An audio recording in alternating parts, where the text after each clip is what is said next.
Good evening বন্ধুরা, আজ হলো 28 মার্চ শনিবার। আজকের সন্ধ্যার বিশেষ বিশেষ খবর হলো বিধানসভা নির্বাচন প্রক্রিয়ায় স্বচ্ছতা নিশ্চিত করতে এবং আদর্শ আচরণবিধি লঙ্ঘনের বিরুদ্ধে ব্যবস্থা নিতে শ্রীভূমি জেলা প্রশাসন এক বিশেষ উদ্যোগ গ্রহণ করেছে।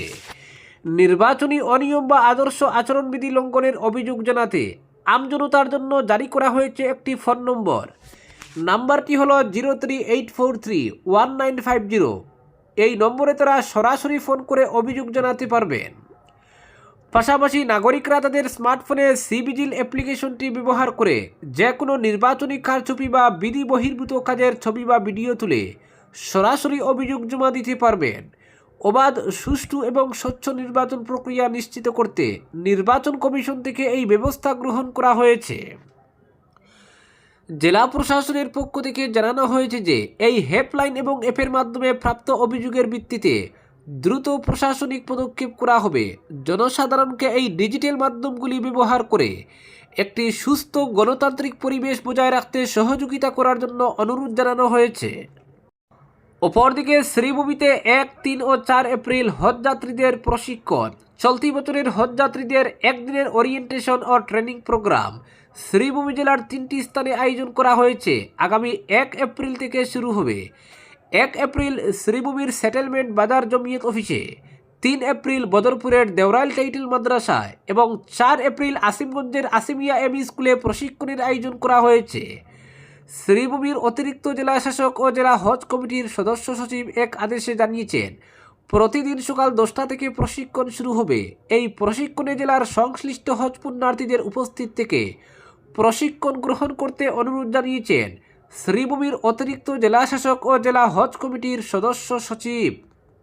অপরদিকে সিটকে গিয়ে কাটিগড়ার কংগ্রেস প্রার্থিত প্রত্যাশী এমাদুর বিড়লেন বিজেপিতে। ভোট বড় বালাই, রাজনীতিতে অসম্ভব বলে কিছু নেই। প্রধান বিরোধী দলের মনোনয়ন প্রত্যাশী শাসক দলে ভিড়ছেন। ঠিক ভিড়ছেন বললে ভুল হবে, দলীয় টুপি পরে দলে যোগদান করে ফেলেছেন। এমন চিত্র কাটিগড়ায় দেখা গেল শুক্রবার। বিরোধী শিবির থেকে এক জটকায় শাসক শিবিরে। আসলে নেতা পাতি নেতাদের এই পরিবর্তনে সাধারণ ভোটাররা কনফিউজড। কিসের ভিত্তিতে কোন আদর্শে ভোটদান করবেন এ নিয়ে রীতিমতো নাকানি চুবানি খেতে হচ্ছে ভোটারদের। কাঠিগড়া মণ্ডলের অধীন কাতিরাইল, সিদ্ধেশ্বর, কাঠিগড়া, গোবিন্দপুর সহ একাধিক জিপি এলাকার বিভিন্ন বুথ ভিত্তিক কমিটির উদ্যোগে আয়োজিত নির্বাচনী সভায় বিজেপির দলীয় প্রার্থী কমলাক্ষের হাত ধরে বিজেপিতে যোগ দিলেন কাঠিগড়া কেন্দ্রের কংগ্রেস প্রার্থিত্ব প্রত্যাশী এমাদুর রহমান চৌধুরী ওরফে মানিক। তিনি আসন্ন বিধানসভা নির্বাচনে কংগ্রেসের মনোনয়ন দাবি করে আসাম প্রদেশ কংগ্রেস কমিটির কাছে আবেদন জানিয়েছিলেন, কিন্তু কংগ্রেস তার এই আবেদনকে পাত্তা দেয়নি। কাঠিগড়ায় কংগ্রেস প্রার্থী করেছে অমরচাঁদ জৈনকে। অমরচাঁদের প্রার্থিত্বে বঞ্চিত কংগ্রেস প্রার্থী তথা কাঠিগড়ার বিধায়ক খলিল উদ্দিন মজুমদার ঘনিষ্ঠ এমাদুর বিজেপিতে যোগ দিয়ে কংগ্রেসকে নীতিভ্রষ্ট দল হিসেবে আখ্যায়িত করেন। হায়রে নেতা আর নেতাগিরি!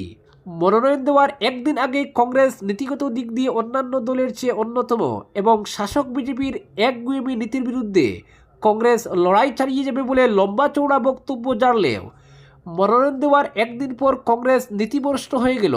আসলে এইসব দল বদলু নেতাদের নিজেরই কোনো অস্তিত্ব নেই, নীতি আদর্শ নেই। তারা আবার রাজনৈতিক দলগুলোকে নীতি আদর্শের পাঠ দিচ্ছেন। অপরদিকে সাচ্চা মুসলমান হওয়ার লড়াই, সোনাইয়ে সাজু আমিনুলের প্রচারে উত্তাপ।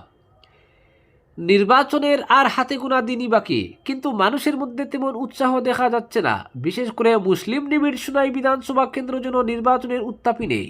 এবার এ আসনে শাসক জোট প্রার্থী করেছে বিধায়ক করিমউদ্দিন বড়ভূঁইয়াকে। 21-এর নির্বাচনে ইউডিএফের টিকিটে মহাজোটের প্রার্থী হিসেবে অবতীর্ণ হয়ে বিজেপি ও হিমন্ত বিশ্ব শর্মার বিরুদ্ধে আক্রমণ করেছিলেন সাজু। বিজেপির সরকার হলে মসজিদ মাদ্রাসা গুড়িয়ে দেবে, কোরআন শিক্ষায় নিয়ন্ত্রণ লাগাবে ইত্যাদি জুজু দেখিয়েই মূলত ভোট আদায় করেন তিনি। এবার সাজু বিজেপির তরিতে হিমন্ত বিশ্বের প্রশংসায় পঞ্চমুখ। পদ্মফুল প্রতীকে মুসলিম ভোট আদায় অনেকটাই কষ্টসাধ্য হবে বলেই অগপর হাতির পিঠে চড়েছেন সাজু। 21-এ সাজুর কাছে প্রতিদ্বন্দ্বী ছিলেন আমিনুল হক লস্কর। তিনি লড়েন বিজেপির টিকিটে। এবারও সাজুর প্রতিপক্ষ সেই আমিনুলই, তবে এবার তিনি কংগ্রেস দলের মনোনয়ন নিয়ে ময়দানে নেমেছেন। কংগ্রেসে যোগ দেওয়ার আগে সংবাদ মাধ্যমে দেওয়া এক সাক্ষাৎকারে মাদ্রাসা শিক্ষা ব্যবস্থা অবলুপ্ত করার সরকারি সিদ্ধান্তকে সমর্থন জানিয়েছিলেন আমিনুল। মাদ্রাসায় জেহাদি শিক্ষা দেওয়া সংক্রান্ত প্রশ্নের জবাবে তিনি বলেছিলেন, তথ্য প্রমাণ ছাড়া কী কাজ করবে সরকার। তবে এবার তিনি মসজিদ মাদ্রাসা রক্ষার পক্ষে। এই দুই প্রার্থীর অবস্থান বদলকে ঠিক যেন বিশ্বাসে নিতে পারছেন না মানুষ। নির্বাচনের পর ফের তারা অবস্থান বদল করবেন না, এর নিশ্চয়তাও নেই।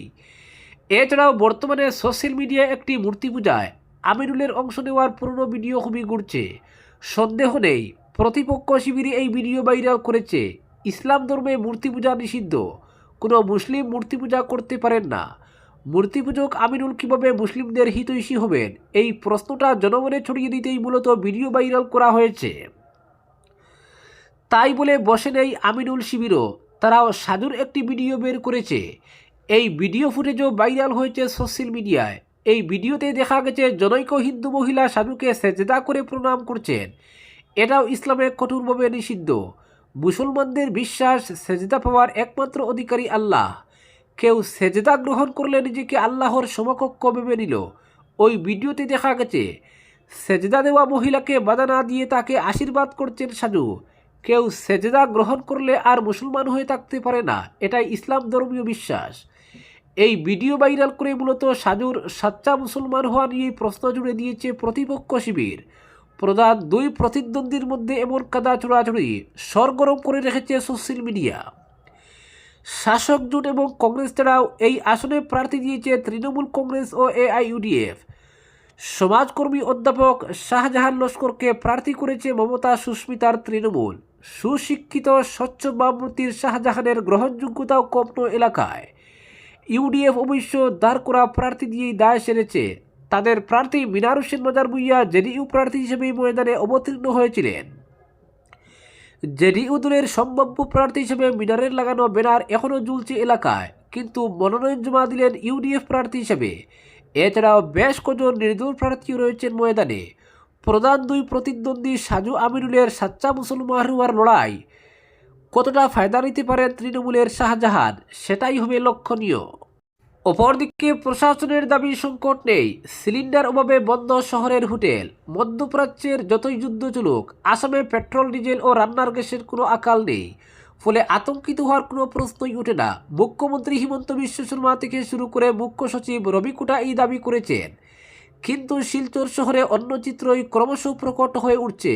একদিকে শহরের ব্যস্ত এলাকার জনপ্রিয় রেস্তোরাঁগুলোকে রান্নার গ্যাসের অভাবে হয় বন্ধ রাখতে হয়েছে, না হলে চাহিদার যোগান দিতে গিয়ে হিমশিম খেতে হচ্ছে। অন্যদিকে রোড সাইড খাবারের দোকান ও টি স্টলগুলো চড়া দামে এলপিজি সিলিন্ডার কিনতে গিয়ে হিমশিম খাচ্ছে। তবে ইন্ডিয়ান অয়েল কর্পোরেশন লিমিটেডের শিলচর ডিভিশনাল অফিসের তরফে জানানো হয়েছে সিলিন্ডারের কোনো সংকট নেই। বড়খোলার বটলিং প্ল্যান্টে আগামী 3 দিনের স্টক মজুত রয়েছে। তবে বাস্তব চিত্র কিন্তু ভিন্ন। পেট্রোল ডিজেলের কোনো সংকট এখনও শহরে বোঝা যায়নি। তবে কমার্শিয়াল সিলিন্ডার না পাওয়ায় টানা 22 দিন ধরে বন্ধ রয়েছে শিলচর নাজিরপট্টি এলাকার জয়াস হোটেল অ্যান্ড রেস্টুরেন্ট। জয়াস হোটেলে কর্মী রয়েছেন 13 জন। সিলিন্ডার সংকটে হোটেল বন্ধ হয়ে পড়ায় 9 জন কর্মী বাড়ি যেতে বাধ্য হয়েছেন। 4 জন আপাতত রয়েছেন ঠিকই, কিন্তু সংকট চলতে থাকলে এদেরও একই দশা হবে। জ্বালানি সংকটে জয়াসে আপাতত যেন চলছে লকডাউন। সিলিন্ডার না পাওয়ায় কেউ কেউ গ্যাস স্টোভ বাদ দিয়ে পেট চালানোর দায়ে কেরোসিনের স্টোভ বসিয়ে চালাচ্ছেন দোকান। আর সরকারের সব রকম ঘোষণা, নজরদারি, টাস্কফোর্স ইত্যাদিকে দিব্যি ফাঁকি দিয়ে বুড়ো আঙ্গুল দেখিয়ে শহর গ্রামে চলছে কালোবাজারি। বাজারে চড়া দামে দেদার বিকোচ্ছে ডোমেস্টিক সিলিন্ডার। সূত্রের খবর হলো কালোবাজারে সিলিন্ডার বিক্রি হচ্ছে 2600 থেকে 3000 টাকা দামে। অথচ ইন্ডিয়ান অয়েল কর্পোরেশন লিমিটেডের শিলচর ডিভিশনাল অফিসের ইন্ডিয়ান এলপিজির সেলস বিভাগে যোগাযোগ করলে জানানো হয়েছে সিলিন্ডারের কোনো সংকট নেই। অপরদিকে সোশ্যাল মিডিয়া ব্যবহারে বড় পরিবর্তনের ইঙ্গিত মিলছে। ব্যাংকের মতোই ব্যবহারকারীদের জন্য কেওয়াইসি বাধ্যতামূলক করার সুপারিশ করেছে সংসদীয় কমিটি। অনলাইনে মহিলা ও শিশুদের সুরক্ষা জোরদার করতে এই প্রস্তাব কেন্দ্রীয় সরকারের কাছে পাঠানো হয়েছে বলে জানা গেছে। কমিটির রিপোর্ট অনুযায়ী ভুয়ো প্রোফাইল, সাইবার বুলিং, স্টকিং বা অনলাইন হেনস্থার মতো ঘটনাগুলিতে লাগাম টানতে ব্যবহারকারীদের পরিচয় যাচাই জরুরি। সেই কারণেই কেওয়াইসি প্রক্রিয়া চালুর সুপারিশ করা হয়েছে।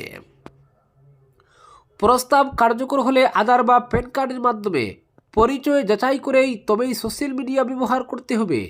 ঠিক যেমনটি ব্যাংক অ্যাকাউন্টের ক্ষেত্রে করা হয়। শুধু সোশ্যাল মিডিয়াই নয়, ডেটিং অ্যাপ এবং অনলাইন গেমিং প্ল্যাটফর্মেও একই নিয়ম চালুর কথা বলা হয়েছে।